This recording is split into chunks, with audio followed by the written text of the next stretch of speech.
40절 말씀입니다. 다 함께 봉독하겠습니다. 빌립은 입을 열어서 이 성경 말씀에서부터 시작하여 예수에 관한 기쁜 소식을 전하였다. 그들이 길을 가다가 물이 있는 곳에 이르니 내시가 말하였다. 보십시오, 여기에 물이 있습니다. 내가 세례를 받는 데에 무슨 거리낌이 되는 것이라도 있습니까? 빌립은 마차를 세우게 하고 내시와 함께 물로 내려가서 그에게 세례를 주었다. 그들이 물에서 올라오니 주님의 영이 빌립을 데리고 갔다. 그래서 내시는 그를 더 이상 볼 수 없었지만 기쁨에 차서 가던 길을 갔다. 그 뒤에 빌립은 아소도에 나타났다. 그는 돌아다니면서 여러 성에 복음을 전하다가 마침내 가이사랴에 이르렀다. 아멘. 오늘 말씀은 이제 빌립이 전도하는 내용 중에서 에티오피아 고관 내시를 만나는 장면입니다. 우리가 앞부분의 내용을 잠깐 좀 더 보겠습니다. 8장 1절, 2절, 그 3절 내용을 보시면 교회가 스데반의 순교 이후에 큰 박해를 받게 되죠. 그런데 큰 박해를 받았지만 그 이하 4절 이하의 내용을 보면 많은 이들이 두루 돌아다니면서 말씀을 전합니다. 그렇게 해서 여기저기 복음이 전해지고 교회가 세워지는 그런 역사가 나타나죠. 그 중에서 성경은 한 사람에게 주목하죠. 그게 빌립입니다. 빌립이 갔던 곳은 사마리아죠. 예루살렘 기준으로 보면 북쪽에 있는 사마리아로 가게 됩니다. 사마리아는 서로 간에 유대인과 감정이 좋지 않죠. 관계가 좋지 않죠. 특별히 유대인들은 얼마나 그들을 천대했습니까? 그런데 거기에 가서 복음을 전합니다. 주님의 말씀이 정말 이루어지고 있다는 거죠. 복음이 경계를 넘어서는, 예루살렘과 유대라고 하는 경계를 넘어서는 장면입니다. 그리고 복음이 그 당시에 사람들이 천하게 여겼던 곳까지도 아무런 편견이나 차별하지 않고 뻗어나가고 있음을 보여주는 장면이죠. 거기서 많은 사람들이 세례를 받았고요. 구원받았고요. 나중에 베드로와 요한을 청해서 와서 또 세례 베풀고 그들에게 복음을 전합니다. 성령이 사마리아에 임했다. 그 말씀했어요. 정말 아름다운 역사가 거기서 일어나죠. 자, 그런 상황에 26절을 보겠습니다. 8장 26절을 보면 주님의 천사가 나타납니다. 그래서 말합니다. 일어나서 남쪽으로 가서 예루살렘에서 가사로 내려가는 길로 가거라. 그 길은 광야 길이다. 자, 다른 곳도 아니고요. 사마리아였습니다. 정말 복음의 능력이 어떠한가를 보여주기 딱 좋은 곳이잖아요. 사마리아의 복음이 전해지다. 거기서 많은 사람들이 주님을 믿게 됐고 정말로 베드로와 요한도 와서 보니까 여기서 하나님이 역사하고 계세요. 야, 성령의 역사. 거기서 더 복음 전하고 세례 베풀고 성령 임하고 하는 일들이 지금 뜨겁게 벌어지고 있습니다. 엄청난 일들이 벌어지고 있는데 얼마나 일손이 더 필요하고 도움이 필요하면 베드로와 요한을 청했겠어요. 그런데 거기서 하나님께서는 빌립을 빼내십니다. 빌립을 빼내서 지금은 예루살렘 기준으로 북쪽에 있었는데 남쪽으로 가라는 거예요. 저기 멀리 가라. 예루살렘에서 가사로 내려가는 길로 가거라. 이 가사는 요즘에 많이 나오고 있는 그 가자입니다. 가자 시티에 있는 그 가자 지구. 가자로 가라는 거예요. 그러니까 완전히 남서쪽으로 가라는 거 아니에요. 도대체 왜 거기를 가라고 하시나? 말씀하시면서 거기가 광야라고 말씀하셨잖아요. 광야에서 사람을 어떻게 만나요? 광야는 말라 죽거나 짐승에게 죽거나 십상인데 거기로 가라는 거예요. 자, 여러분 이해가 됩니까? 잘 안 되죠? 이해가 잘 안 돼요. 그런데 가요. 빌립이 가요. 자, 27절 보십시오. 빌립은 일어나서 가다가 26절과 27절 사이에 다른 말씀이 없어요. 빌립은 일어나서 갑니다. 가다가 사마리아에 있었으면 절대 못 만날 사람을 만나요. 여기서. 그게 누구냐? 에티오피아 사람 하나를 만납니다. 근데 이 사람은 어떤 사람이었냐? 에티오피아 여왕인 간다게의 고관으로 그 여왕의 모든 재정을 관리하는 넷이었다. 내무장관인 거예요. 내무장관. 에티오피아에. 재정을 관리하는 사람이면 얼마나 중요한 사람이겠어요. 그리고 그는 예배하러 예루살렘에 왔다가 돌아가는 길에 마차에 앉아서 예언자 이사야의 글을 읽고 있었다. 그가 어떤 일로 예배하러 예루살렘으로 올라갔는지는 정확하게 몰라요. 그러나 분명한 것은 우리가 지금 아는 것처럼 예수님을 예배하러 간 건 아니에요. 이하의 내용을 보면 몰라요. 이 사람은 그게 누군지를. 아마 다양한 신들을 섬기는 자였겠죠. 그러니까 이제 또 예배하러 예루살렘까지 가서 예배하려고 했던 거죠. 그가 에티오피아는 아프리카니까요. 남쪽으로 내려가는 길에 빌립을 만난 겁니다. 그러니까 사마리아 쪽으로는 올라갈 일이 절대 없어요. 코스가 전혀 아니에요. 에티오피아로 가던 그 고관을 빌립이 만납니다. 참 엄청난 사건이 일어나죠. 그런데 방금 봤던 것처럼 마침 그때 그가 하나님의 말씀을 읽고 있었어요. 이사야를 읽고 있었어요. 이사야. 자, 거기 한번 보겠습니다. 28절 돌아가는 길에 마차에 앉아서 예언자 이사야의 글을 읽고 있었다. 이사야서죠. 그 이사야서의 내용은 밑에 저는 기억이라고 되어 있는데 이사야 53장 7절 8절 말씀이거든요. 그건 좀 이따 제가 보도록 하겠습니다. 그걸 읽고 있었어요. 그러니까 성령이 빌립에게 말씀하셔서 가라. 마차에 바짝 다가서라. 그 에티오피아 고관을 만나게 하시는 거죠. 그래서 30절 보면 빌립이 달려가요. 자, 아까는 일어나서 가고 지금은 달려가요. 빌립이 굉장히 즉각적으로 반응하고 더 적극적으로 반응하고 있음을 지금 보여주는 겁니다. 일어나서 갔다. 달려갔다. 그 사람에게 다가갑니다. 그리고는 딱 보니까 예언자 이사야의 글을 읽고 있어요. 그러니까 그 글을 이해합니까? 라고 말하니까 지도하여 주는 사람이 없으니 내가 어떻게 깨달을 수 있습니까? 아시면 올라와서 좀 알려주십시오 라고 했어요. 그 성경 내용이 32절에 나옵니다. 함께 제가 한번 읽어보겠습니다. 양이 도살장으로 끌려가는 것과 같이 새끼 양이 털 깎는 사람 앞에서 잠잠한 것과 같이 그는 입을 열지 않았다. 그는 굴욕을 당하면서 공평한 재판을 박탈당하였다. 그의 생명이 땅에서 빼앗겼으니 누가 그의 세대를 이야기하랴. 이런 말씀이었어요. 자, 이사야 말씀도 한번 보겠습니다. 이사야서 53장 7절 8절 말씀입니다. 우리가 부활절 고난 주간마다 읽는 말씀이에요. 그러니까 이사야서 말씀 중에서 메시아이신 예수 그리스도를 가리키는 아주 분명한 말씀입니다.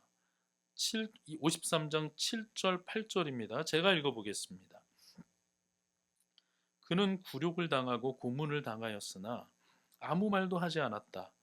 마치 도살장으로 끌려가는 어린 양처럼 마치 털 깎는 사람 앞에서 잠잠한 암양처럼 끌려가기만 할 뿐 아무 말도 하지 않았다. 그가 체포되어 유죄 판결을 받았지만 그 세대 사람들 가운데서 어느 누가 그가 사람 사는 땅에서 격리된 것을 보고서 그것이 바로 형벌을 받아야 할 내 백성의 허물 때문이라고 생각하였느냐. 아멘. 이 말을 읽다 보니까 뭔 말인지를 모르겠는 거예요. 이게 도대체 무슨 말이냐 하면서 질문을 합니다. 34절입니다. 네시가 빌립에게 말하였다. 예언자가 여기서 말한 것은 누구를 두고 한 말입니까? 자기를 두고 한 말입니까? 아니면 다른 사람을 두고 한 말입니까? 그러면서 오늘 우리가 읽은 본문의 얘기로 들어가는 거예요. 그 얘기를 듣고 빌립이 입을 열어서 이 성경 말씀에서부터 시작하여 예수에 관한 기쁜 소식을 전하였다. 그러니까 우리가 아는 복음을 이제 전한 거죠. 이게 누군지 바로 예수 그리스도시고, 이게 지금 무슨 장면인지 예수 그리스도의 십자가이고, 그리고 이게 기쁜 소식이니까 예수님이 다시 부활하셨고 우리가 그것을 믿으면 우리가 구원받는 것이고 하는 하나님의 큰 일, 예수님이 승천하시기 전까지 열심히 가르치셨던 예수 그리스도의 부활하심과 하나님 나라의 일을 지금 이 에티오피아 고관에게 가르친 거죠. 계속해서 전파하고 가르치니까 그가 그 말씀을 받습니다. 그것을 믿어요. 가다 보니까 물이 나왔어요. 세례에 관한 얘기도 하지 않았겠습니까?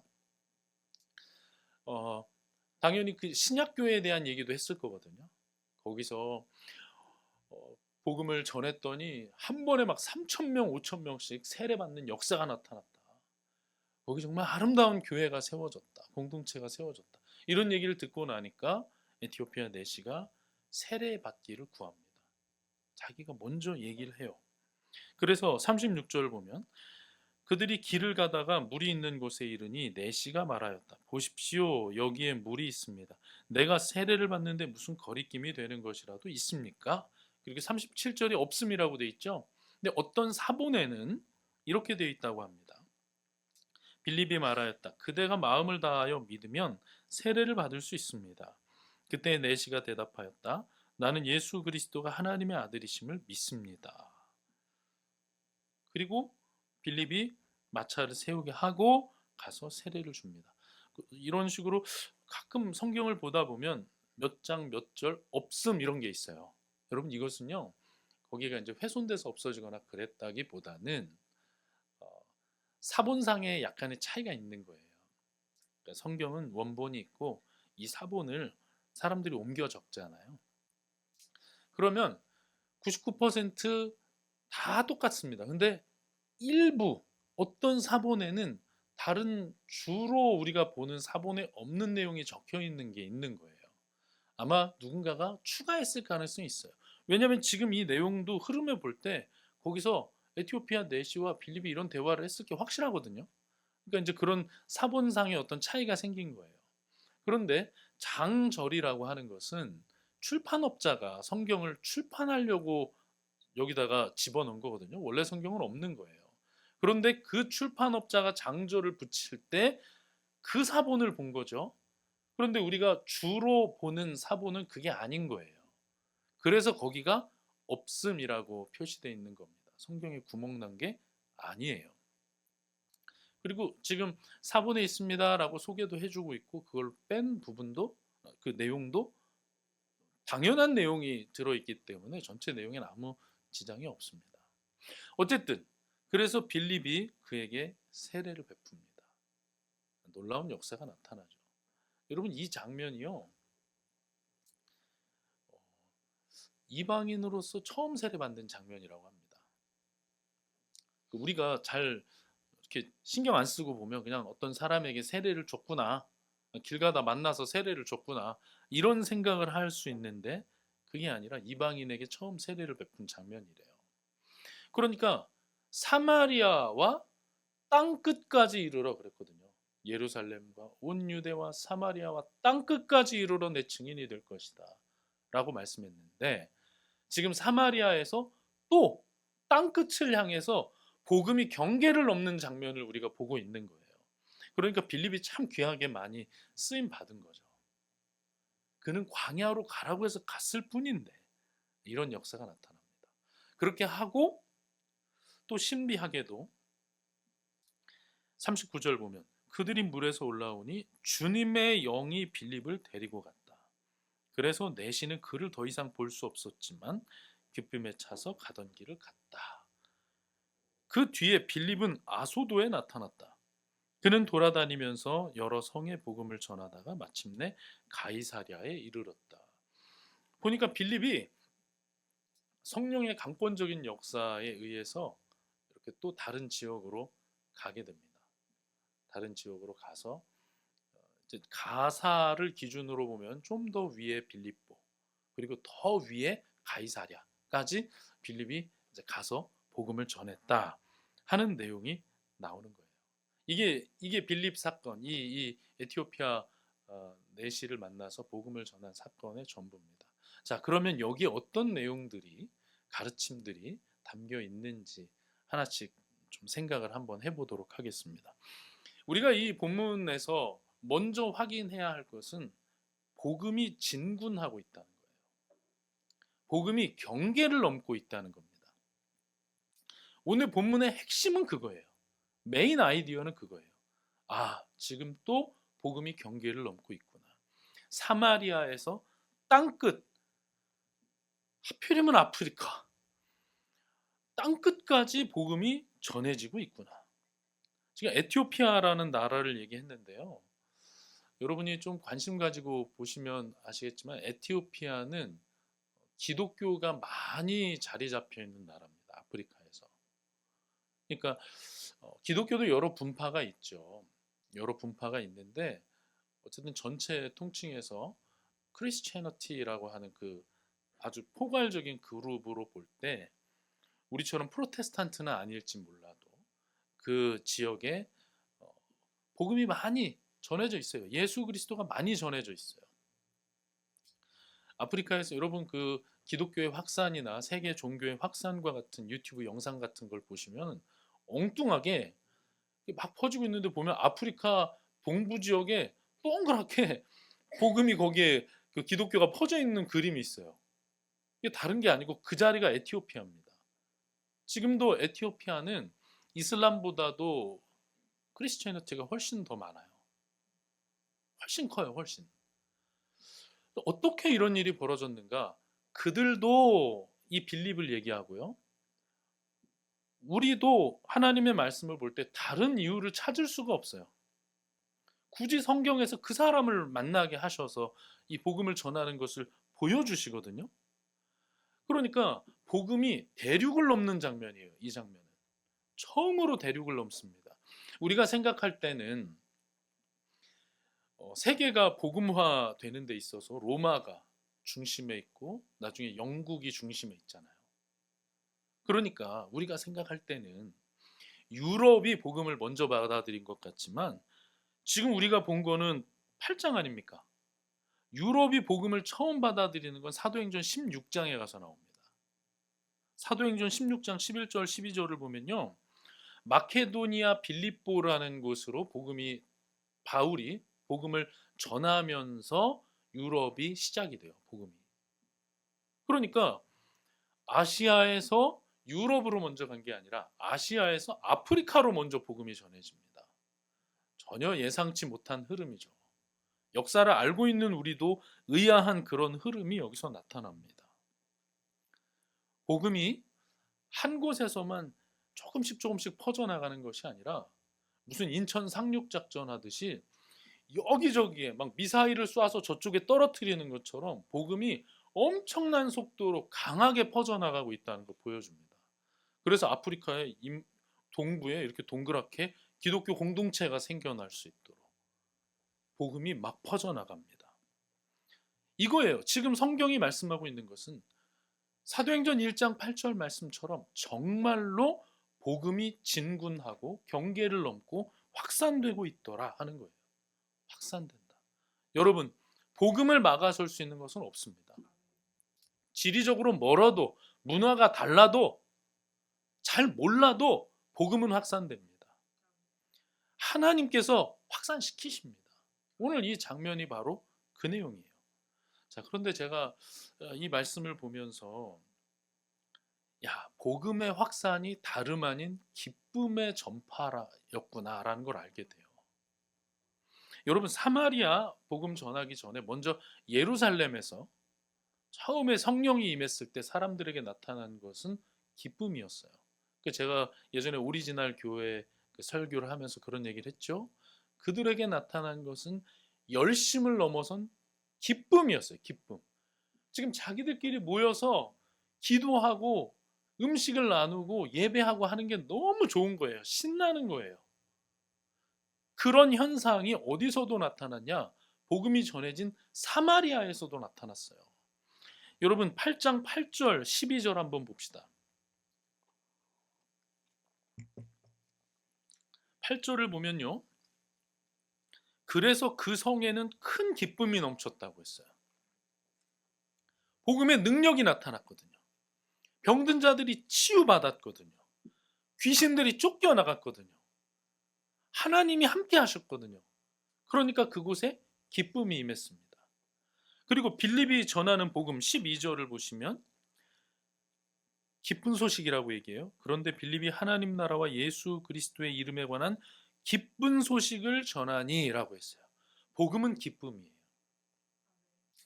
그런데 35절을 보십시오. 에티오피아 내시에게 복음 전하는 장면을 보면 빌립은 입을 열어서 이 성경 말씀에서부터 시작하여 예수에 관한 기쁜 소식을 전하였다. 그리고 세례를 받고 그에게 나타난 변화 39절을 보십시오.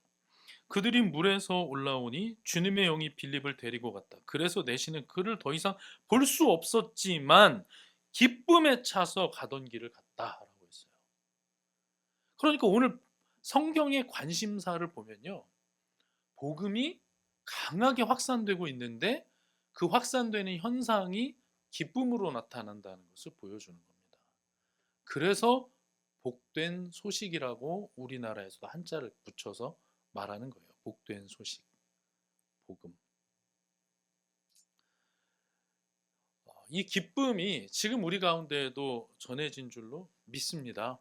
예, 복음은 그렇게 확산되어서 우리까지 온 거죠. 자, 그런데 오늘 본문이 또 주목하는 부분이 있어요. 이 복음이 확산될 때에 철저하게 성령께서 디테일하게 일하셨다는 걸 보여줍니다. 성령이 일하셨어요. 그냥 막 전해진 게 아니고 철저하게 성령께서 직접 복음을 전하셨음을 알 수 있어요. 하나님이 주관하셨어요. 우리가 지금 보고 있는 이 에티오피아 내시와 관련된 26절부터 40절의 내용만 봐도 이 사이의 내용만 봐도 하나님이 성령이 얼마나 이 장면을 디테일하게 디렉팅하고 계시는가를 알 수 있어요. 자, 보십시오. 26절 보세요. 빌립이 광야로 가게 된 것도 하나님이 천사를 시켜서 빌립에게 그 말씀을 전하셨기 때문에 그런 거잖아요. 26절에 천사가 등장을 하죠. 29절은 어떻습니까? 저 멀리서 에티오피아의 내시를 보자마자 성령이 말씀하시죠. 성령이 빌립에게 말씀하셔서 가라라고 말씀하시죠. 자, 그리고 36절을 한번 보십시오. 빌립은 입을 열어서 이 성경 말씀에서부터 시작하여 예수에 관한 기쁜 소식을 전했어요. 자, 이하의 내용을 보면 이 에티오피아 내시는 이 말씀을 알아들었을까요? 못 알아들었을까요? 알아들었죠. 자기 혼자 볼 때는 모르다가 빌립이 전해주니까 그때 알아들었어요. 자, 이 말씀은 성경은 때때로 어렵기 때문에 옆에서 좋은 선생님이 가르쳐 주셔야 된다. 당연히 이렇게 적용할 수 있지만 더 근본적으로는 조명의 은혜가 필요하다라는 것을 우리가 알 수 있는 거예요. 그 앞에서는 에티오피아 내시가 성령의 조명의 은혜가 없이 그걸 읽은 거죠. 여러분, 에티오피아에서 여왕 간닥의 국고를 맡은 사람이면 얼마나 똑똑하고 얼마나 성실한 사람이겠습니까? 얼마나 그 나라에서 최고 엘리트겠습니까? 그러나 전혀 못 알아듣습니다. 이 말의 의미를 못 알아듣는 정도가 아니라 이 사람이 얼마나 못 알아듣고 있는지를 일부러 성경에서 써놨어요. 이게 자기 얘기하는 겁니까? 다른 사람 얘기하는 겁니까? 그냥 한마디도 못 알아듣고 있다는 얘기예요. 조명의 은혜가 없으니까. 그런데 이 사람이 지금 알아들었다는 것은 조명의 은혜, 성령이 불을 밝혀주시는 조명의 은혜가 그에게 임했다는 뜻이에요. 또 그가 사모하는 마음을 가졌어요. 그래서 세례받고 싶다고 자기 입으로 말해요. 이것은 이미 성령께서 그와 함께하고 계시다는 뜻이잖아요.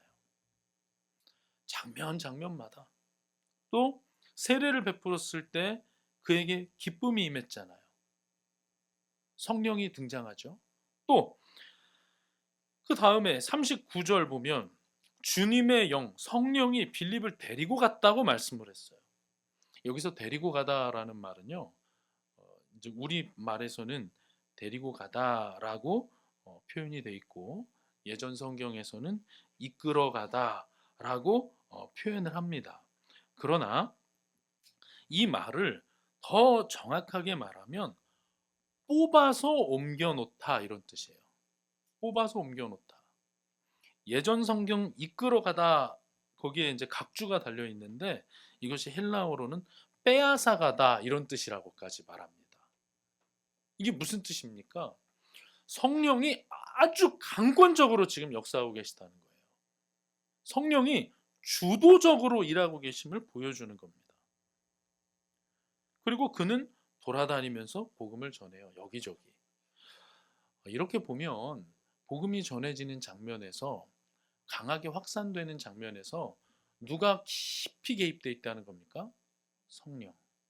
성령께서 지금 일하고 계시다라는 것을 보여주는 거예요.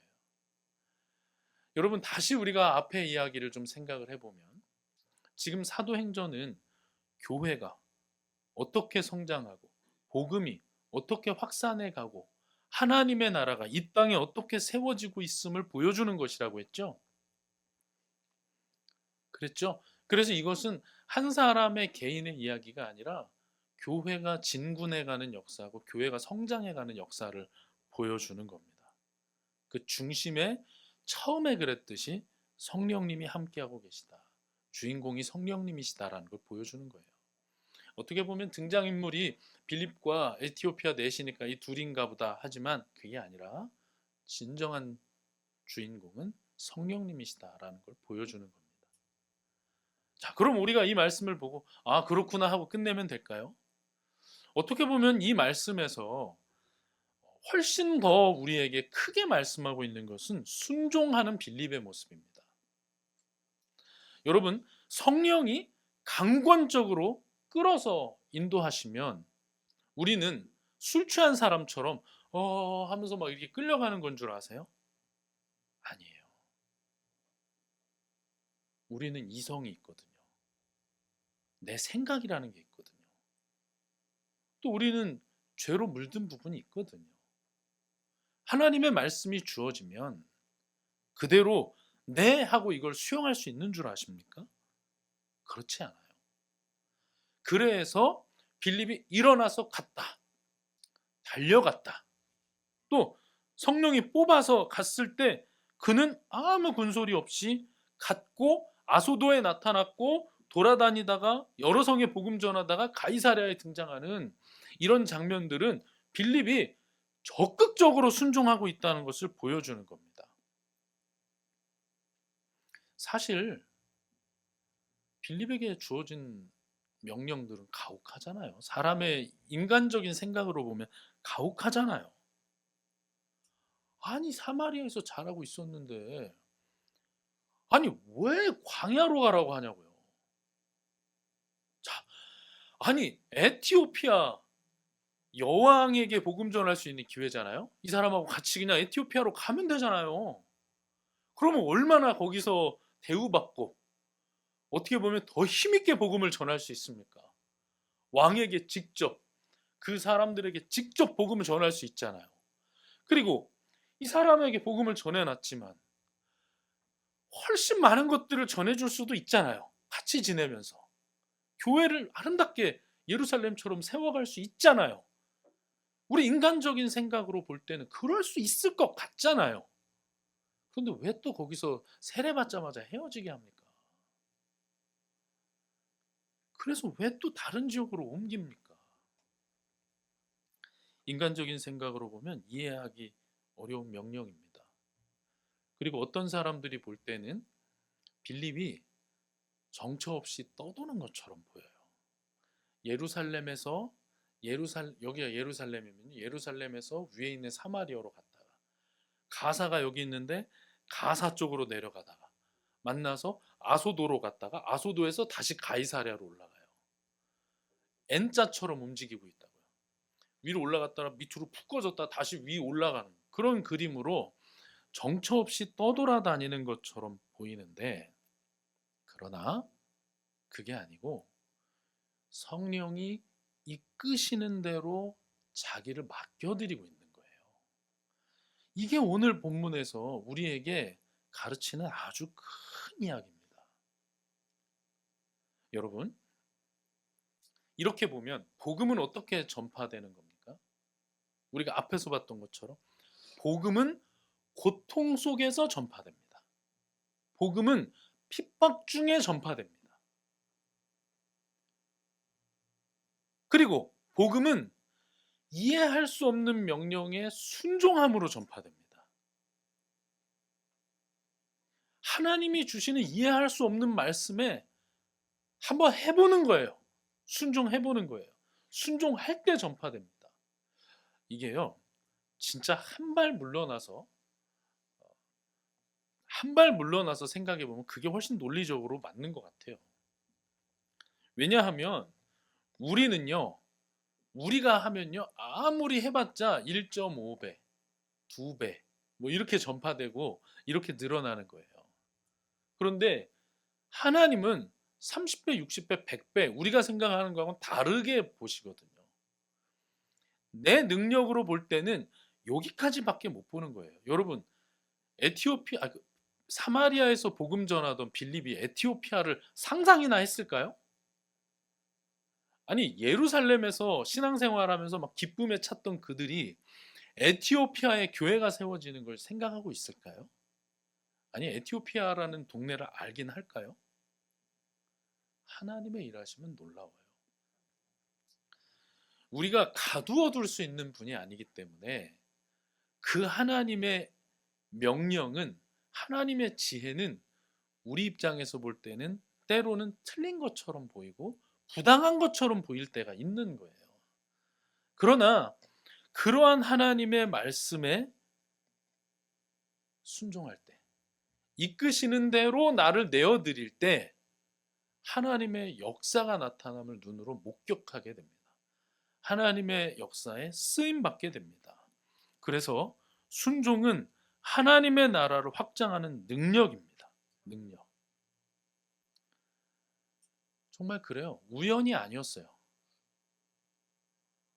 빌립이 에티오피아 내시를 만난 것은 우연이 아니었고, 그때 마침 에티오피아 내시가 그 재정 장부를 보고 있는 게 아니라 이사야서 말씀을 보고 있고, 이사야서 말씀 중에서도 53장 말씀을 보고 있었다니. 거기서 이 사람이 도대체 이가 누구인가라는 궁금증을 가지고 있었다니. 이건 우연이 아닌 거예요.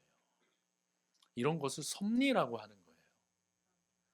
하나님의 이끄심에 내가 이해되지 않아도 나를 내어드릴 때 그 섭리를 목격하게 되고 쓰임받게 될 줄로 믿습니다. 이렇게 얘기하면 이런 생각할 수가 있어요. 아니, 원론적으로는 알겠는데 이게 하나님의 뜻인지 아닌지를 모르겠다니까요. 이런 생각을 할 수가 있어요. 목사님, 그러면 내 머릿속에 떠오르는 모든 생각이 다 하나님의 뜻입니까? 그건 아니죠. 당연히 아니죠. 하나님의 뜻을 잘못 분별하면 이단에 빠지게 되고요. 이단의 괴수가 되기도 합니다. 사실 이단의 괴수가 되는 사람들 다 잘못 분별해서 그러는 것이죠. 그렇기 때문에 우리는 이것이 하나님의 뜻인지 아닌지를 분별하는 데에 반드시 몇 가지를 동원해야 됩니다. 하나는 당연히 말씀이고요. 하나는 기도이고요. 하나는 공동체입니다. 말씀과 기도와 공동체의 이 틀 안에 있을 때 하나님이 깨닫게 하실 거예요. 이 부분은 나중에 제가 좀 더 나누도록 하겠습니다. 그런데 제가 이 시간에 여러분에게 권면하고 싶은 건 이런 거예요. 아니, 모르겠는 걸 지금 얘기하지 말고 확실하게 알겠는 것부터 하시라. 우리가 이제 하나님의 말씀에 순종해야 됩니다. 하나님의 섭리 이해하지 못합니다. 그러나 그때 내어드려야 됩니다. 그러면은 전혀 알아듣기 어려운 그 은밀한 것들을 이렇게 떠올리지만 그게 아니라 분명하게 설교를 통해서 전해지고 분명하게 지체를 통해서 깨달아지는 것들이 있어요. 이게 하나님의 뜻이 이거구나라고 확실하게 알게 되는 게 있다니까요. 자, 거기에 순종 못하는 사람이 굳이 분별해가지고 이거를 순종할까요? 그런 사람이 굳이 분별을 하면 어느 쪽으로 분별해 버릴까요? 내가 수용이 안 되면 하나님의 뜻이 아닌 걸로 분별해 버리지 않겠습니까? 여러분, 작은 순종부터 시작하는 겁니다. 작은 순종부터. 확실한 것부터 순종해야 합니다. 오늘 우리가 이제 교회가 확산되는 빌립의 사역을 보다 보니까 이렇게 생각할 수도 있어요.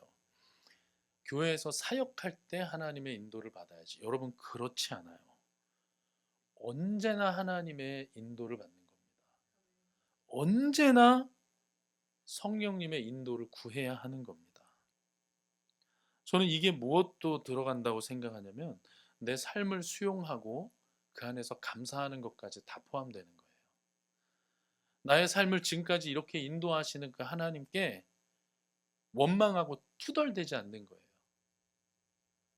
힘들지만 감사하는 거예요. 여러분, 한여름에 운동장에 한 5분만 서 있어 보세요. 아니, 너무 가혹한 조건을 얘기했어요. 한여름에 운동장에 5분을 서 있으면 너무 힘들죠. 저는 올스타마트에서 버스에서 내려서 교회까지 오는데 너무 힘들어요. 거기서 여기까지 이러면 이제 우리 교회 모르는 혹시 성도님들이 설교 듣다가 되게 먼 데인가 보다 이렇게 생각하실 수 있습니다. 그렇게 생각하셔도 됩니다. 근데 어쨌든 저는 거기서 여기 오는 것도 너무 힘들어요. 그런데 광야를 걸어가라고요? 광야를?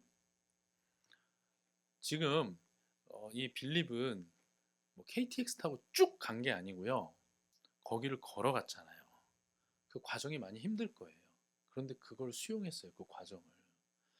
오늘 은찬이도 고백했지만 은찬이만이 아니라 우리 삶에 아직 우리가 오픈하지 않았지만 힘든 것들이 많고 두려운 것들이 많아요. 어떤 것들은 이해되지 않는 것들이 많고 화나고 답답한 것들이 많아요. 그런데 여러분, 그 삶의 자리가 하나님께서 우리로 하여금 걷게 하시는 광야 길입니다. 우리로 하여금 수용하기를 원하시는 길이에요. 그리고 거기에서 감사하고 기뻐하기를 하나님은 원하십니다. 그걸 먼저 수용하는 게 하나님의 말씀에 순종하는 길이에요. 그래서 우리는 공간적으로만이 아니라 시간적으로도 영역적으로도 하나님의 인도하심을 수용해야 되는 거예요. 거기서 감사해야 하는 거예요. 그리고 하나님이 공연히 빌립을 광야로 보내신 것이 아니기에 하나님이 공연히 나를 이 상황에 두신 것은 아니다라는 것도 우리가 알고 살아야 돼요. 이게 우리가 사명감을 가지고 사는 삶의 모습입니다. 그리고 그런 자에게 꼭 필요한 게 뭐라고요? 이끄시는 대로 나를 내어드리는 것, 순종하는 것. 이 말은 삶을 방치하고 그냥 방치한 삶을 그냥 살라는 얘기가 아닙니다. 훨씬 더 나를 쪼는 삶이 될 수도 있고요. 얽어매는 것 같은 삶이 될 수도 있어요. 그런데 하나님께서 거기로 나를 인도하실 때 나를 드리고 이끄시는 대로 나를 내어드리고 사는 삶. 이게 21세기 지금 우리에게 주어지는 빌립과 같은 순종의 삶입니다. 주 안에서 사랑하는 형제 자매 여러분, 말씀을 맺겠습니다. 복음은 확산됩니다. 복음은 진군합니다. 교회는 성장합니다. 고통 중에도 성장하고 이해되지 않는 말씀에 순종할 때 미사일을 쏘는 것처럼 엄청난 역사가 나타납니다. 그때 우리가 순종합시다. 그리고 그때 사실은 성령님이 하고 계셨다는 것을 우리가 인정하면서 안심하면서 주님과 함께 광야 길을 걸어갑시다. 그렇게 할 때에 하나님께서 우리 삶의 의미를 다시 깨닫게 하시고 역사하시고 또 누군가의 생명을 구하실 줄로 믿습니다. 그렇게 주님께 쓰임받는 저와 여러분들 될 수 있기를 간절히 축원합니다.